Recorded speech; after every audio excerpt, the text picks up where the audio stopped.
Ready?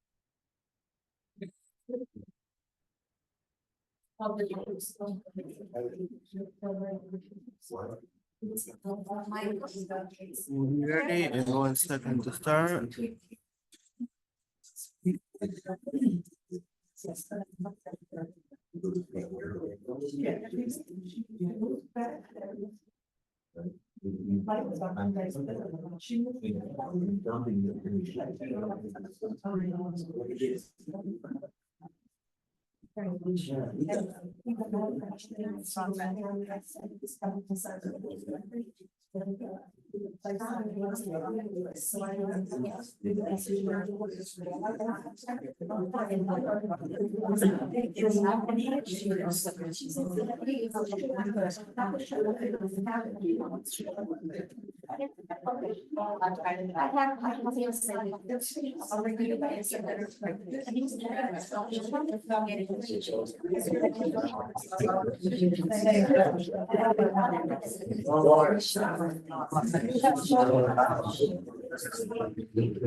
One, two, three. 1, 2, 3. What time's it down? 10:02.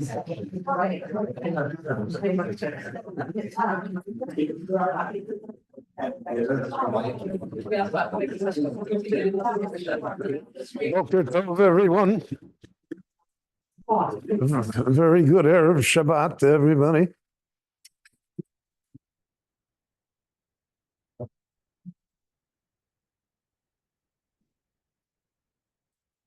This week's Parsha concentrates on the fact that this warlike emperor Balak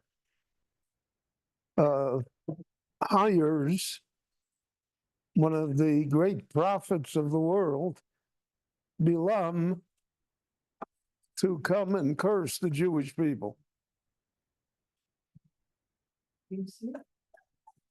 So I have always wondered, what does it mean to come to curse? What powers do curses have? When we were children, in the United States, we used to say that sticks and stones can break my bones, but words can never hurt me. Well, that's not true, but it raises the question. What is he going to accomplish by saying bad things about the Jewish people? What lies at the heart of this issue?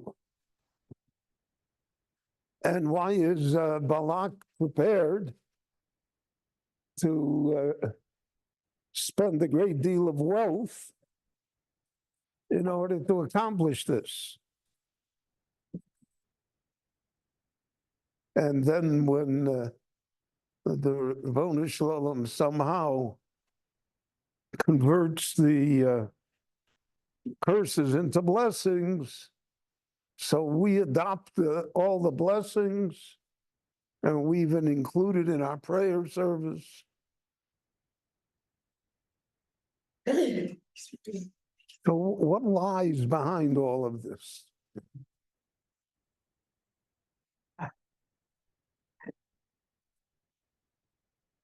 We see by Avraham Avinu this also existed. The Rebbeinu Shalom told him, Lech lecha me'artzecha me'moladecha me'beis avicha ba'arechecha, and there you'll be a great nation. And mevorechecha baruch those who bless you will be blessed. Umekalelcha or. Those that curse you will be cursed. So at the introduction of Jewish life, which is the story of Avraham Avinu, the Rebbeinu Shalom tells us there are blessings and curses. There are people in the world who will bless you, and there are people in the world who will curse you.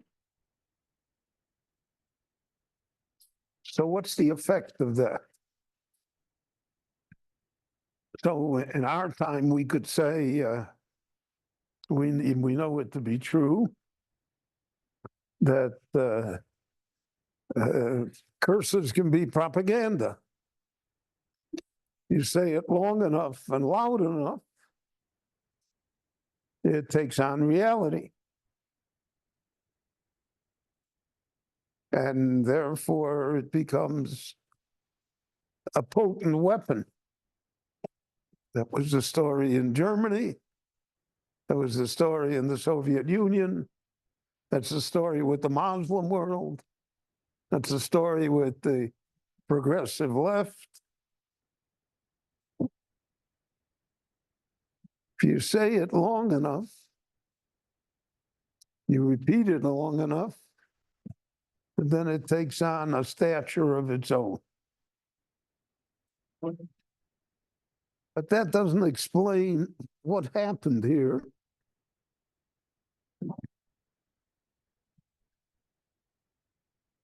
There's just another issue that has to be raised here in the story of Balak and Bilam.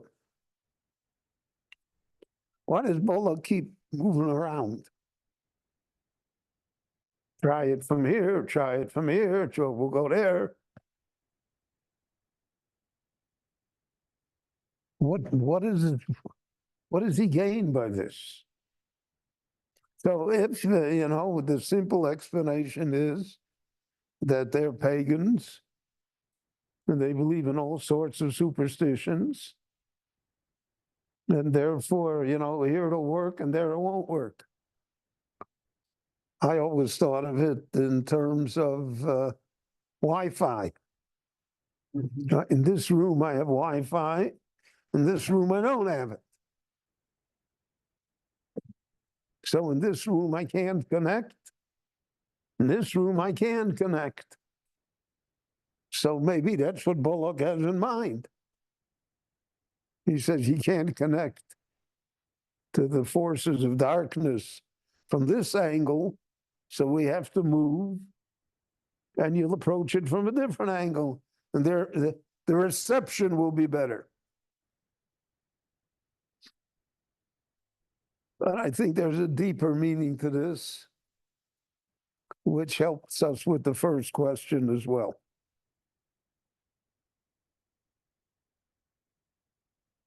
And that is that every curse has a kernel of truth in it. If A says to B, you're a cruel, miserable person, that may not be true. Not a cruel person, not a miserable personality. He's a nice guy. He's a good family man. He means well. But there's a kernel of truth there. Because at a given instant that happened or will happen, he is a miserable person. He is a bad person. He will do the wrong thing. So today we call it editing the film, right? We can stop the film wherever we want.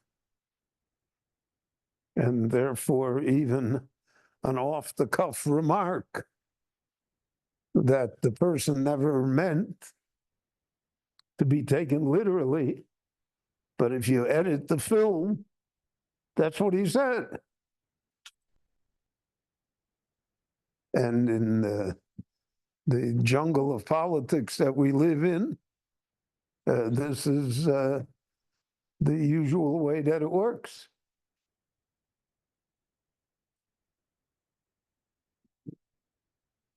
So Balak tells Bilam, this people, they think they're great. They accepted the Torah.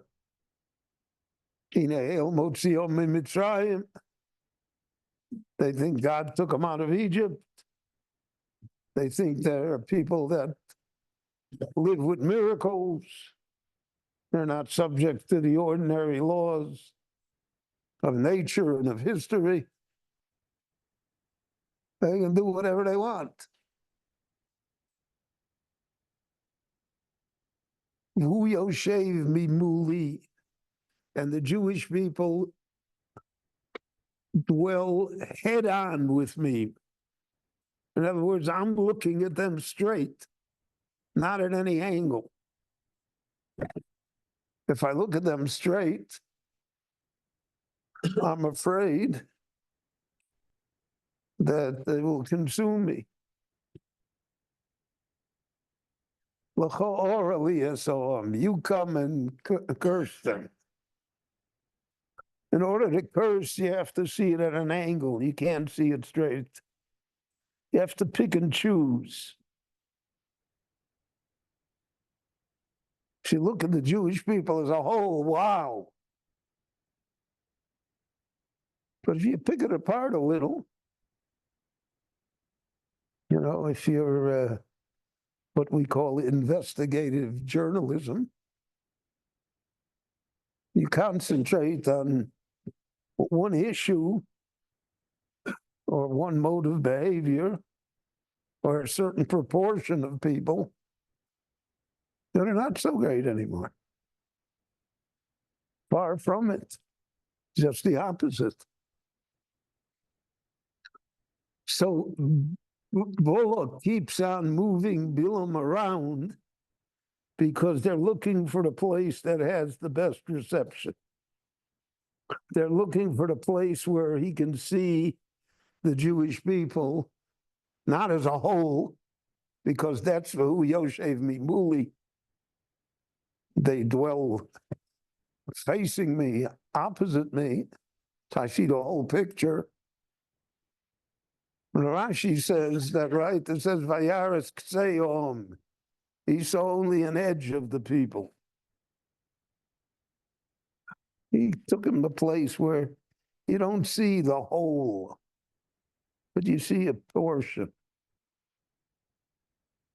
And you can make a great mistake then. And not only that, that is the place of vulnerability. They're vulnerable there. That's what Bilam does with the story of the daughters of Midian. He sees that they're vulnerable there. Now, if you look at it in the whole, so they're at the Amech Kulam Tzadikim Lolam Yeshua. Everybody, all the Jews are holy. They're all loyal. They're all temperate people. But if you look at it from an angle, they're vulnerable to that. They're vulnerable to the daughters of Midian. And therefore, that's what Bilam tells Balak. Listen, you're attacking it all wrong. Let's just see a piece of it. Let's concentrate on their weakness.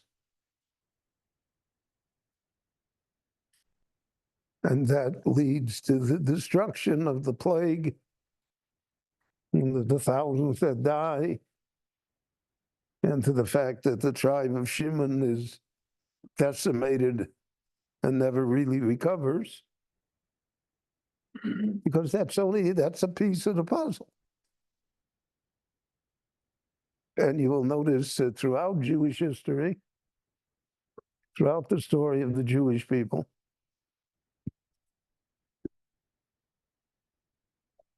The non-Jewish world always attacks the Jewish people from an angle, not from head on. On a detail, on something that is not the whole. So, for instance, Christianity.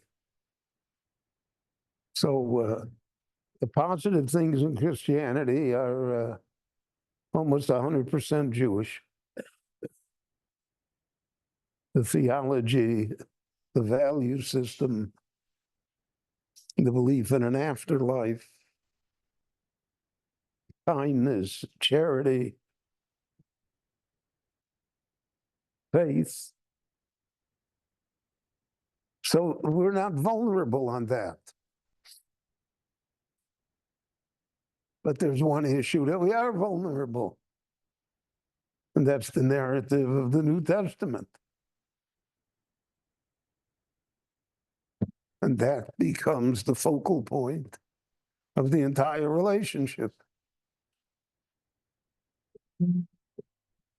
But you have that in interpersonal relationships as well.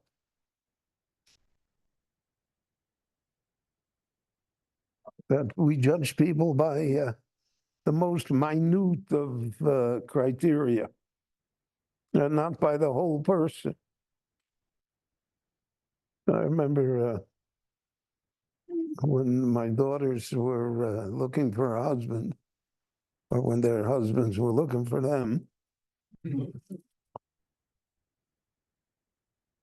So sometimes they would come home from meeting a boy, and they would say, you know, it's a wonderful boy, and he's the greatest, but he slurps his soup. Can't marry somebody that slurps his soup. And that's unarguable. I cannot convince her that slurping one. So I told her once, you don't serve soup.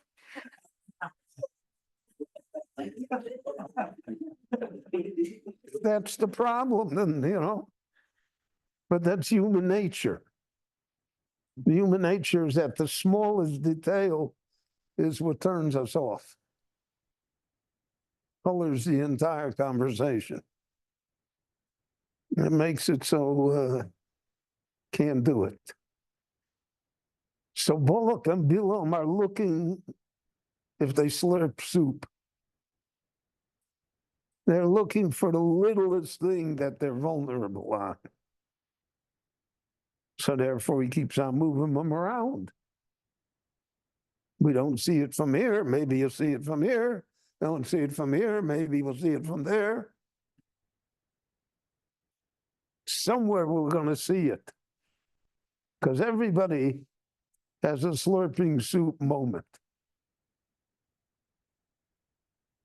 Then we'll get them. And that's exactly what happened. That's, in my opinion, that's shot in the Parsha. That's the simple explanation of what happened there.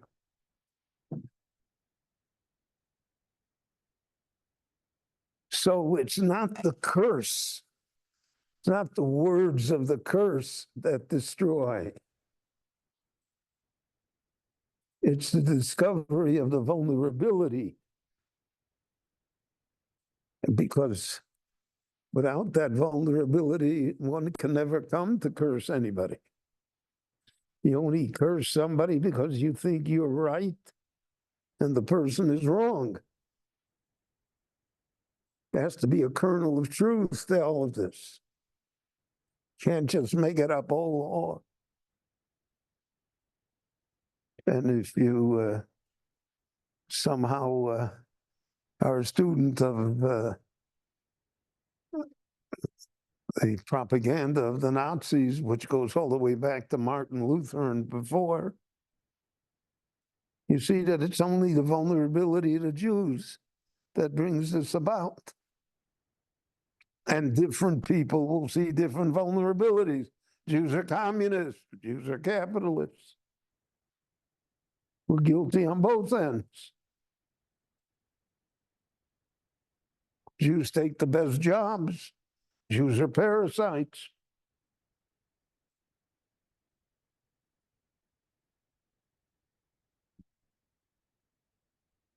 Jews are high up in government. Jews are not loyal to the state.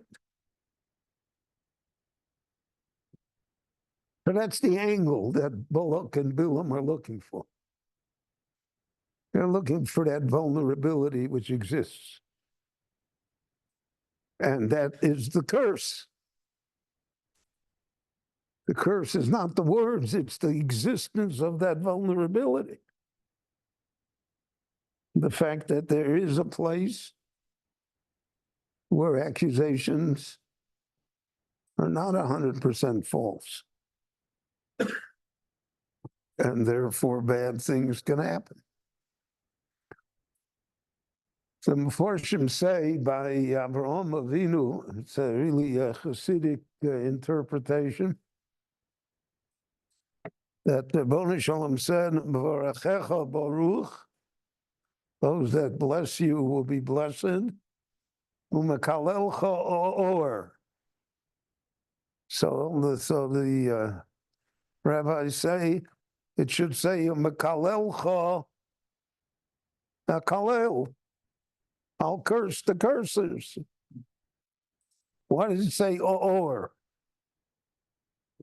Well, so the Hebraists can point out, correctly so, that the or is like arur.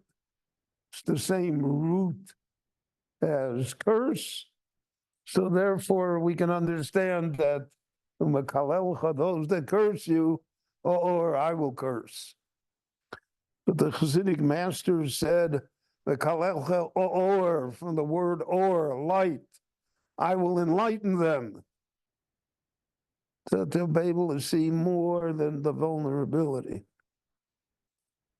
They'll be able to see what the whole thing looks like. And when that happens, so that's why we say, Matovu Alech Yaakov, Mishkan Osecho Yisrael. Where is there such a nation? Where is there such a people? Over 3 millennia of history that has been such an influence and accomplished so much and survived. So I'll enlighten them.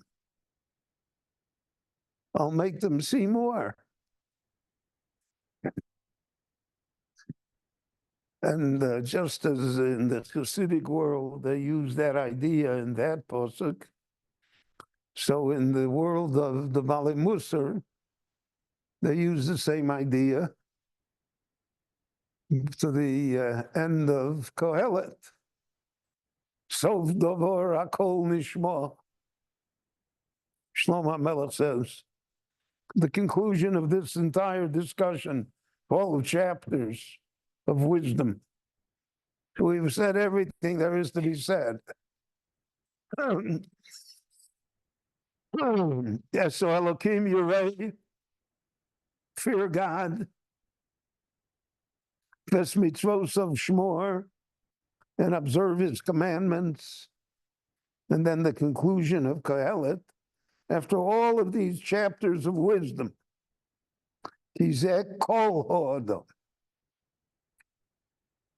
This is the whole person. Unless you see the whole person, you can't judge the person.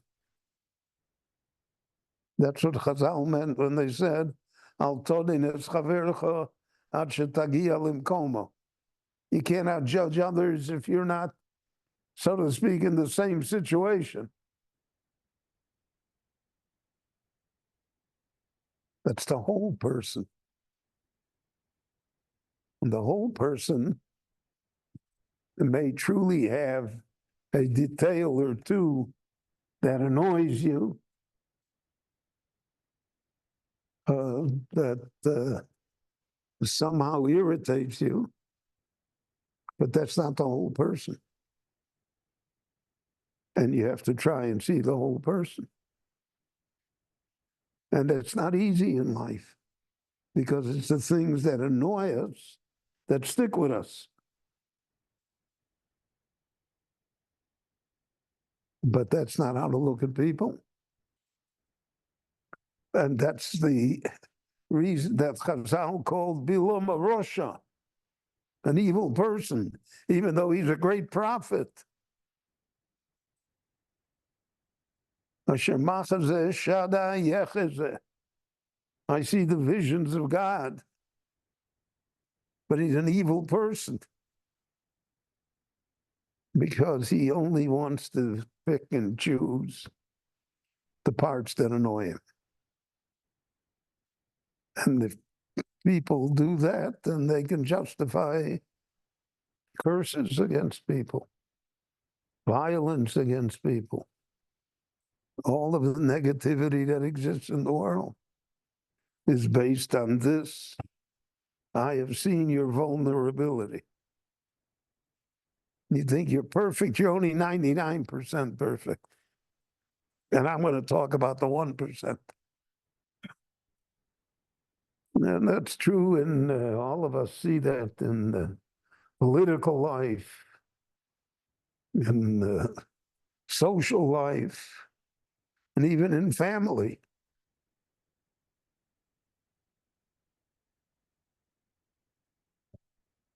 You raise children. So you can say the children, no child is the parent. Yitzhak is not Abraham, and Yaakov is not Yitzhak. So you have to make allowances for that. But it's hard to make allowances because my child is perfect. And therefore, oftentimes you get the terrible problems of dysfunction within a family itself, simply because they don't see each other. This one is looking for that vulnerability, and this one's looking for that one. There are children that are cut out to be scholars, and there are those that are not. You cannot take a square peg and force it into a round hole. But that's painful to the ego. And that's why the Gemara says that the Talmidov shel Bilam, the disciples of Bilam are arrogant people. They know better. And if the peg doesn't fit, we're going to make it fit. It's the secret of totalitarianism throughout the ages. I have a better idea and you don't recognize it, I'll make you do it anyway. So that's the idea of the curse here. The curse is, it rebounds on the cursor, on the one that's doing the curse. It forces the person himself. And we look for a situation of Mekalelcha or that the one who curses will become better, will have a wider viewpoint, will have points of vision that allow him to see the whole and not just a piece of it. And this is well known to mankind. We all know the metaphor of the three sightless men feeling the elephant. No one sees that it's an elephant.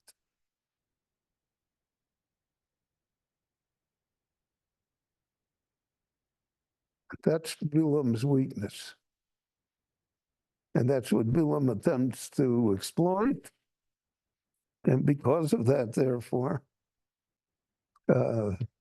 even though Bilam is the equal, according to Chazal, of Moshe Rabbeinu in prophecy, He's an evil person. And we don't respect evil prophets. We only observe people. People have to be tolerant. People have to see others with a good light. Ayin tova, ruach nechmucha, modest, positive, optimistic. We have a great system here. That whenever you're supposed to stop, it turns off. So we're going to stop. So have a great Shabbat, everyone, and Shabbat Shalom, and only good news. Such a great idea. To begin with, why go through the whole charade of everything?